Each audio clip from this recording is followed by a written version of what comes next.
Hello all, இன்றைக்கும் office போகணும். அதுக்கான ரொட்டீன் தான் இன்றைக்கி நீங்கள் பார்க்க போகிறீங்க. இன்றைக்கி வந்து ஆஃபீஸில் டின்னர் பார்ட்டி, அதுக்காக வெளில போக போகிறேன்.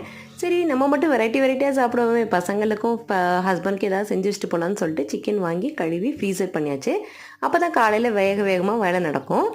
மத்தியானம் லஞ்ச் பாக்ஸுக்கு சிக்கன் ஃப்ரைட் ரைஸ் தான் செய்ய போகிறேன். அதுக்கு வந்து ஒரு கடாயில் வெங்காயம் கொஞ்சோண்டு போட்டு வதக்குனதுக்கப்புறமா கேரட், பீன்ஸ், முட்டைக்கோசு தேவையான உப்பு போட்டு நல்லா வதக்கிக்கணும். அதுக்கப்புறம் தேவையான மசாலாஸ் என்னென்னு பார்த்தீங்கன்னா கரம் மசாலா, மஞ்சள் தூள், மிளகுத்தூள், சீரகத்தூள், அதுக்கப்புறம் மல்லித்தூள், காரத்துக்கு ஏற்ற மாதிரி மிளகாய்த்தூள் போட்டு நல்லா வதக்கிக்கணும். நல்லா வதங்கி வந்ததுக்கப்புறமா கொஞ்சோண்டு சோயா சாஸ் விட்டு நல்லா வதக்கிக்கோங்க, அந்த பச்சை வாசனை போகிற வரைக்கும். ஸ்க்ராம்பிள் பண்ணி நீங்கள் தனியாக முட்டையை ஆட் பண்ணிக்கலாம். நான் இங்கே ஒரே கடாயில் ஒதுக்கி வச்சுட்டு ஸ்க்ராம்பிள் பண்ணிட்டேன். அதுக்கப்புறம் நம்ம பாயில் பண்ண ரைஸையும் போட்டு சிக்கன் ஃப்ரை பண்ணி ஏற்கனவே எடுத்து வச்சுருந்தேன், அதையும் பிச்சு போட்டு கொத்தமல்லி தூவி இறக்குனிங்கன்னா சுவையான ஃப்ரைட் ரைஸ் ரெடி ஆகிடும். காலைல சாப்பாட்டுக்கு சப்பாத்தியும் சிக்கன் கிரேவியும் தான். ஸ்நாக்ஸுக்கு கார்ன்